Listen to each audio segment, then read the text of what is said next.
Muchas gracias, señor presidente, presidenta de la Comisión de Derechos Humanos. El día de ayer, en una sesión que se llevó a cabo en el Senado de la República, el presidente de la mesa directiva de ese Senado señalaba que teníamos que hacer honor al compromiso de que nunca más se violaran los derechos humanos, porque el 30 de enero es el día que mundialmente se usa para conmemorar, recordar lo que fue el Holocausto.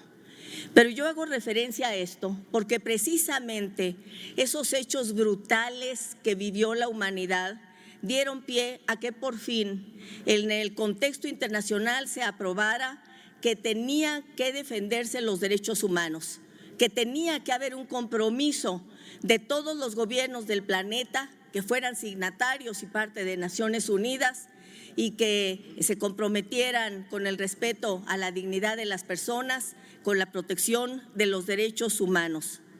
Sin embargo, resulta muy preocupante, grave ver que hoy siguen violándose derechos humanos de miles y miles de personas, específicamente cuando hablamos de la población migrante, que hemos dicho y se ha reiterado incluso en este recinto que ningún ser humano es ilegal y sin embargo se violentan cotidianamente y permanentemente sus derechos humanos.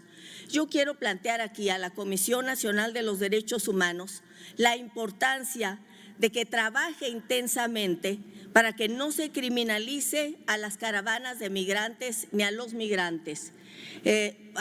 Hasta donde tengo información, el acompañamiento que venía haciendo la Comisión Nacional de Derechos Humanos a estas caravanas se suspendió. Yo quiero plantear aquí que se reanude.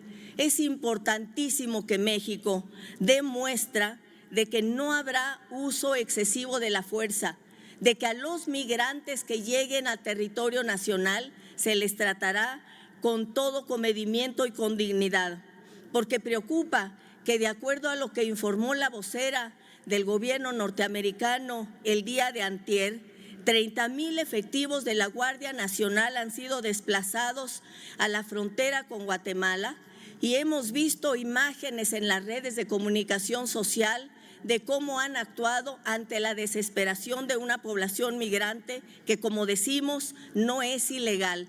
Y en nuestro país, ser migrante indocumentado es eso, estar sin documentos, pero no es ser ilegal.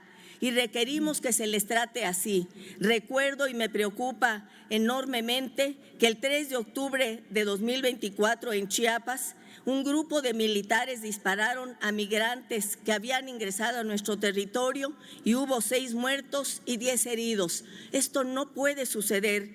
Y también quiero recordar que el 27 de marzo de 2023, porque aún están abiertas las heridas, 40 migrantes en Ciudad Juárez, en una estación migratoria que estaba cerrada con candado, fallecieron y otros 27 quedaron lesionados.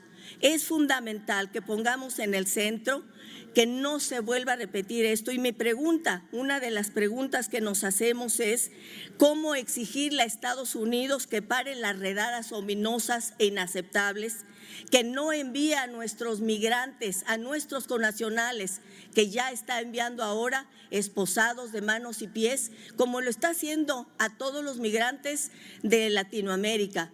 ¿Cómo hacerlo si no hacemos que demos dando testimonio que en nuestro país los migrantes son respetados plenamente? Y me surge una pregunta. ¿Quién ha sido el responsable, el titular del Instituto Nacional de Migración, Francisco Garduño, procesado? Sigue aún en funciones. La pregunta que yo quiero enlazar es la siguiente. Mientras él sigue en funciones como titular, en cambio, en la prisión preventiva oficiosa no hay ninguna investigación previa de por medio.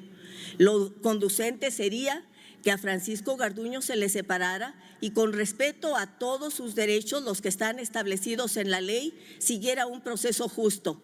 Pero es necesario que asuma ya la titularidad del Instituto Nacional de Migración, quien ha sido nombrado por la Presidenta de la República. Quiero decir que la Comisión Interamericana de Derechos Humanos ha señalado, lo dijo la Corte en una sentencia de 2022, que la prisión preventiva oficiosa es inaceptable. ¿Por qué es inaceptable?